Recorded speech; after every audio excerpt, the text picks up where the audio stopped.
अस्सलाम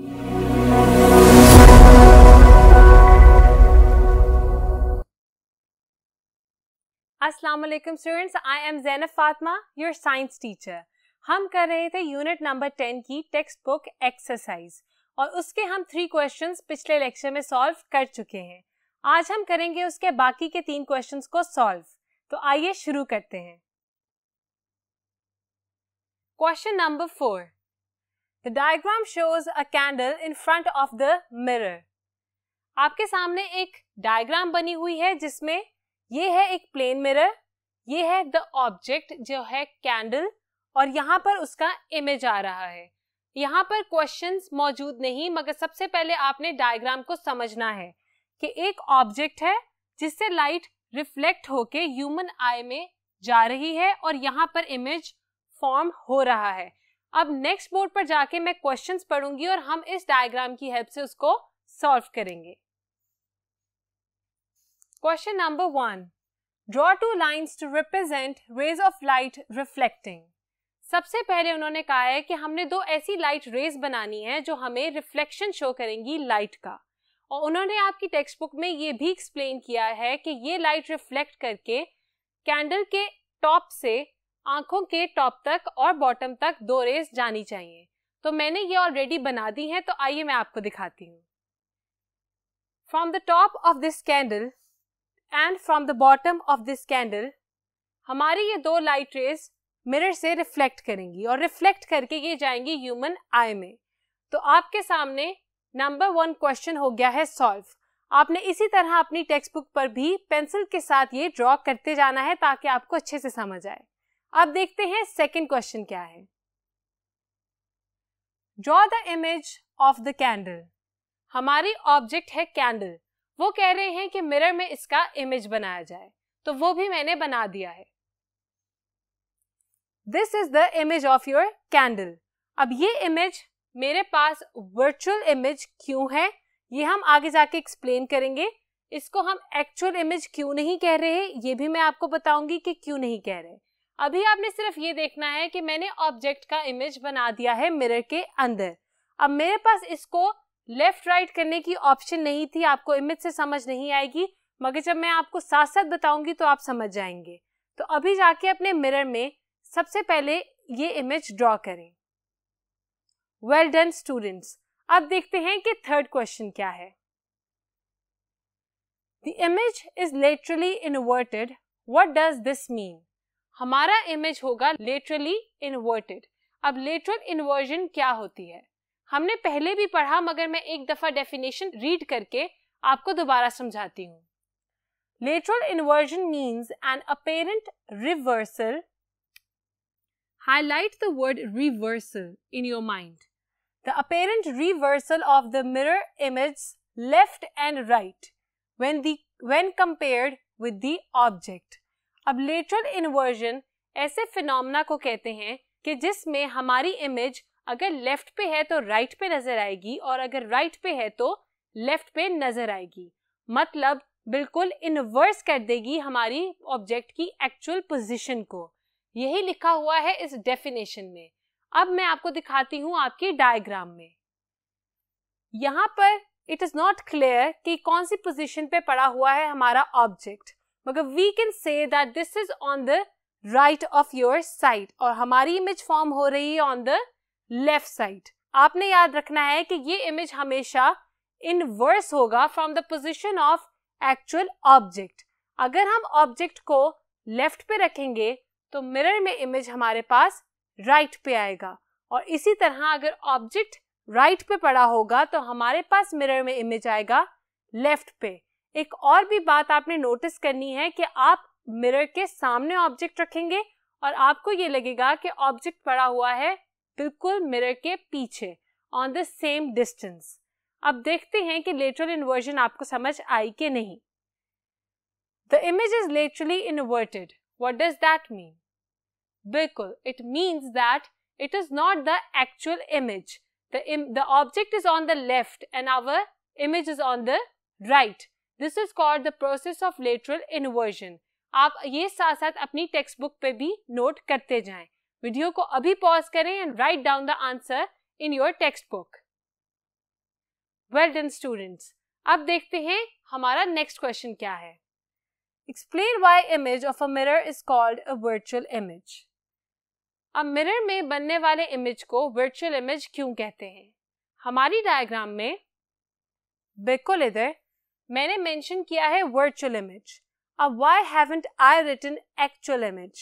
This is because the actual object is on the right and the image is forming on the left. Then how can I say कि ये है actual image जबकि वो हमारी lateral inversion show कर रहा है। इसका मतलब ये हुआ कि जो इमेज एक्चुअल इमेज ना हो उसको हम कहेंगे वर्चुअल इमेज। इसके साथ ही हम डेफिनेशन को भी रीड कर लेते हैं। It is a collection of focal points made by the extension of diverging rays. इस पोर्शन को अभी आप रहने दें और पढ़ें नेक्स्ट लाइन को। An opposite of a real image. Opposite of a real image is virtual image in simple words. अब जाते हैं ऊपर वाले पोर्शन पे। It is a collection of focal point. Focal point हमने लेंस पढ़ते हुए पढ़ा था कि focal point एक ऐसा पॉइंट होता है जहां सारी रेज रिफ्रैक्ट करने के बाद कंबाइन करती हैं। अब रिफ्रैक्ट दो तरह से होती हैं। अगर कन्वेक्स लेंस होगा तो लाइट की रेज कन्वर्ज करेंगी और जिस पॉइंट पे मिलेंगी वो होगा हमारा फोकल पॉइंट। मगर यहाँ उस फोकल पॉइंट की बात नहीं हो रही क्योंकि जब कन्वेक्स लेंस में सिंपली रिफ्रैक्शन बिल्कुल मिरर के उस तरफ मतलब या फिर लेंस के उस तरफ रेज जाके कन्वर्ज करती हैं एक पॉइंट पे, वो होता है फोकल पॉइंट। यहाँ जो इमेज फॉर्म होगा वो सिंपल वही होगा जो कि हमें नजर आता है, दैट इज एक्चुअल इमेज और रियल इमेज, जिसको हम कहते हैं अपराइट इमेज। ठीक है, लेंस के उस तरफ बनेगा। अब हम देखते हैं कि यहाँ किस इमेज की बात हो रही है। The collection of focal points made by the extension of diverging raise. यहाँ बता रही है हमें कि जो रेज डाइवर्ज करती हैं मतलब रिफ्रैक्ट करने के बाद नीचे की तरफ एक पॉइंट पे नहीं मिलती बल्कि ऑपोजिट डायरेक्शंस में चली जाती हैं, उसको हम कह रहे हैं डाइवर्जिंग रेज और ये होता है कनकेव लेंस में। हम नेक्स्ट बोर्ड पर जाके डायग्राम के साथ देखते हैं कि ये किस तरह से होता है। अभी आप इस वीडियो को पॉज करें और जाकर ये आंसर अपनी टेक्स्ट बुक पर लिख लें। वेल डन स्टूडेंट्स, हम चलते हैं नेक्स्ट बोर्ड पे और देखते हैं कि ये डाइवर्जिंग रेज कौन सी डाइवर्जिंग रेज हैं। तो यहाँ पे सबसे पहले मैं आपके लिए क्वेश्चन रीड करती हूँ। Diagram shows light rays entering to lens. यहाँ पर दो तरह के लेंस मौजूद हैं जिसमें से लाइट रेज पास कर रही हैं। नंबर 1 आपको शेप से पता चल रहा है कि ये है कन्वेक्स लेंस। हम लिख भी लेते हैं कन्वेक्स। अब ये है कन्वेक्स लेंस मतलब हमारा टाइप ए हुआ कन्वेक्स लेंस। एक और वजह से भी हमें पता चल गया ये कन्वेक्स है, वो ये कि जब हमारी लाइट रेज आके इस लेंस से रिफ्रैक्ट हुई तो वो बिल्कुल सामने जाकर एक पॉइंट पे इकट्ठी हो गई और जब वो इस पॉइंट पे मिलेंगी उस पॉइंट को हम कहेंगे द फोकल पॉइंट। इसलिए हमें पता चल गया ये कन्वर्ज करने वाला जो लेंस है वो है कन्वेक्स लेंस। अब दूसरा जो मैंने पीछे आपको बताया कि डाइवर्जिंग रेज की एक्सटेंशन होती है टुवर्ड्स द फोकल पॉइंट, वो क्या है आइए देखते हैं। ये है आपका कनकेव लेंस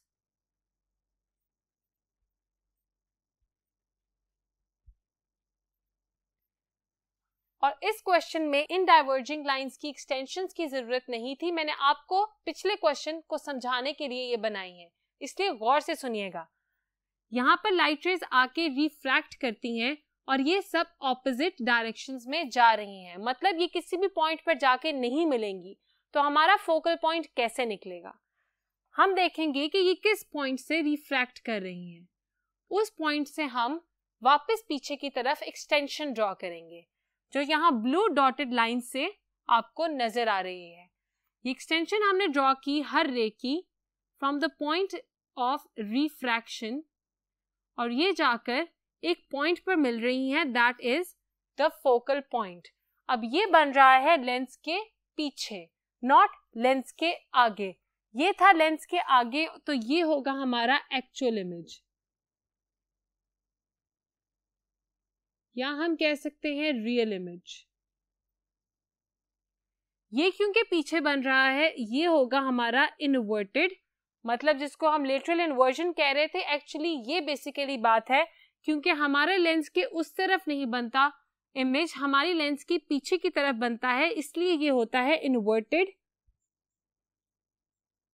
मतलब अपसाइड डाउन। और दूसरा ये होता है वर्चुअल, मतलब एक्चुअल इमेज नहीं होता। अब इस डायग्राम के हवाले से हमने जो क्वेश्चन सॉल्व करने हैं वो नेक्स्ट बोर्ड पे भी मौजूद है और यहाँ पर भी। यहाँ वाला आप फौरन से गैस कर लेंगे।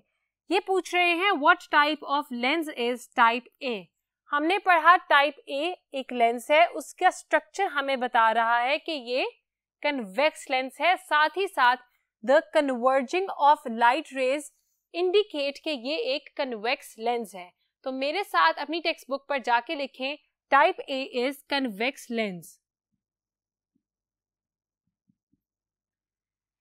दूसरा है टाइप बी। हमें शेप के बाद पता चलता है from the diverging of light rays that this lens is concave lens. तो टाइप बी में मेरे साथ लिखिए concave.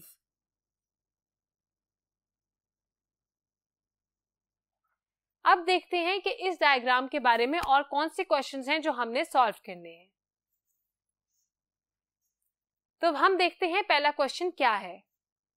Complete the diagram showing light rays entering and leaving the lens. हमने डायग्राम को कंप्लीट करना है लाइट रेज बनाते हुए, क्योंकि आपकी टेक्स्ट बुक में लाइट रेज नहीं बनी हुई, तो जिस तरह मैंने बनाई है इस डायग्राम में आप भी उसी तरह बनाएं। लाइट रेज आपको शो हो रही होंगी ब्लैक कलर से।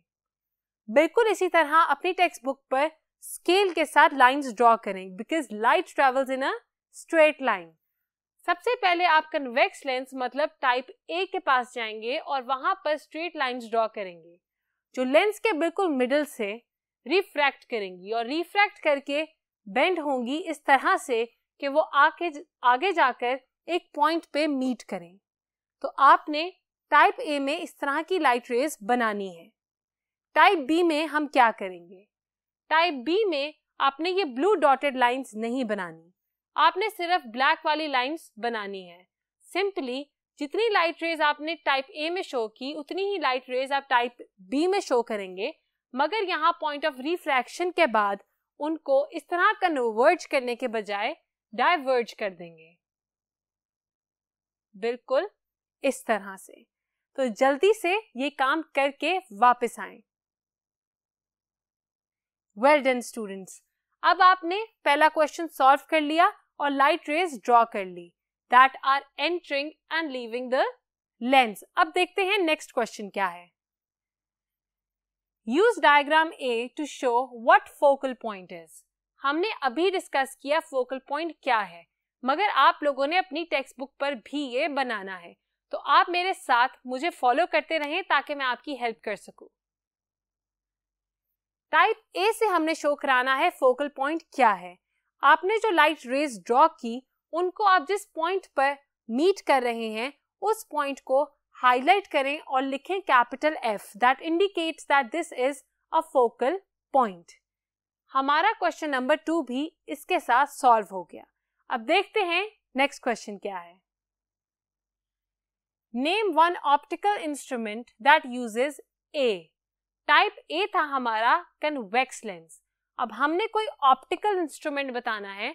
ऑप्टिकल इंस्ट्रूमेंट हम कोई भी बता सकते हैं। हमने बहुत ज्यादा इसकी बेनिफिट्स, सिग्निफिकेंस या यूजेस पढ़े थे लेक्चर के दौरान। आपका उसमें से जो भी फेवरेट है आप यहाँ लिख सकते हैं, या तो ऑप्टिकल ग्लासेस में, या टेलीस्कोप में, या फिर मैग्नीफाइंग ग्लास में, या फिर कैमरा लेंस में। इसमें से आपको जो भी फेवरेट लगता है आप यहाँ मेंशन कर सकते हैं। मैं यहाँ लिखने लगी हूँ टेलीस्कोप एंड मैग्नीफाइंग ग्लास।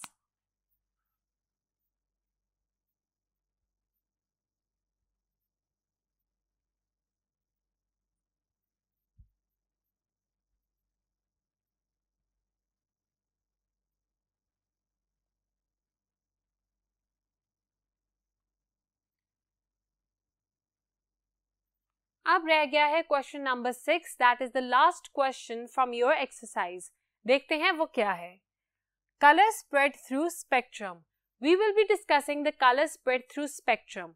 वो क्या होता है, एक दफा जल्दी से रिवाइज कर लेते हैं कि जब व्हाइट लाइट प्रिज्म में से गुजरती है तो वो स्प्लिट कर जाती है डिफरेंट कलर ऑफ लाइट्स में। अब देखते हैं कि ये the spread of the colour of lights is called a spectrum. अब हम देखते हैं कि हमारे पास क्वेश्चंस क्या हैं। Number A is name the colours of the spectrum. अब जब व्हाइट लाइट डिफरेंट कलर्स में स्प्लिट हो जाती है उस कॉन्टिन्यूस स्प्रेड को हमने कहा स्पेक्ट्रम, और इन स्पेक्ट्रम के कलर्स हमने डिस्कस कर लिए हुए हैं अपने पिछले लेक्चर्स में। अगर आपने नहीं देखा तो वीडियो को पॉज करें और उस लेक्चर को गौर से सुने, क्योंकि ये कॉन्सेप्ट्स आपकी जिंदगी में बहुत काम आने वाले हैं। और जिन्होंने देख लिया है वो मेरे साथ साथ अपनी टेक्स्ट बुक पर ये लिस्ट अभी लिख सकते हैं। So the colours we have start from red, then comes orange, उसके बाद आता है yellow colour,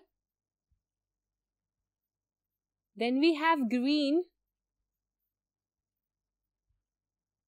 followed by blue, indigo and violet. ये कलर सीक्वेंस हमारा है बिल्कुल फिक्स्ड। आप इस कलर सीक्वेंस को इसी तरह से याद करेंगे जिस तरह से मैंने लिखा हुआ है, और यही होता है हमारा रेनबो का भी कलर सीक्वेंस। अब देखते हैं सेकंड क्वेश्चन क्या है। Explain why violet light changes direction more than red light। अब हमें कैसे पता चला कि वायलेट लाइट ने ज्यादा डायरेक्शन चेंज की है। यहाँ है the split of light rays. सबसे कम बेंड होने वाली लाइट थी रेड, इसलिए रेड था हमारे बिल्कुल टॉप पे, और जो लाइट सबसे ज्यादा रिफ्रैक्ट कर रही है वो जा रही है सबसे बॉटम पे, तो वहां मौजूद है वायलेट। अब क्या वजह है कि एक लाइट कम और एक लाइट ज्यादा रिफ्रैक्ट कर रही है? उसकी वजह यह है कि वेवलेंथ का फर्क है। वेवलेंथ क्या होती है हम पढ़ चुके हैं। The distance between one wave and another wave is called the wavelength of that light रे। अब उसमें से रेड की होती है longer wavelength. Longer the wavelength less will be the refraction. इसका मतलब जितनी बड़ी वेवलेंथ किसी कलर की होगी वो उतना ही कम बेंड होगा आफ्टर क्रॉसिंग द प्रिज्म, और जितनी वेवलेंथ छोटी होगी उतना ही हमारा कलर ज्यादा रिफ्रैक्ट करेगा। So violet colour has a shorter wavelength than red colour, that is why it refracts more than red colour and changes its direction greatly. आप ये आंसर जल्दी से अपनी टेक्स्ट बुक पर लिख लें, और इसके साथ ही हमारे टेक्स्ट बुक एक्सरसाइज खत्म होती है। नेक्स्ट लेक्चर में हम इंशाल्लाह शुरू करेंगे अपना नेक्स्ट चैप्टर। तो अपना बहुत ख्याल रखिएगा। खुदा हाफिज।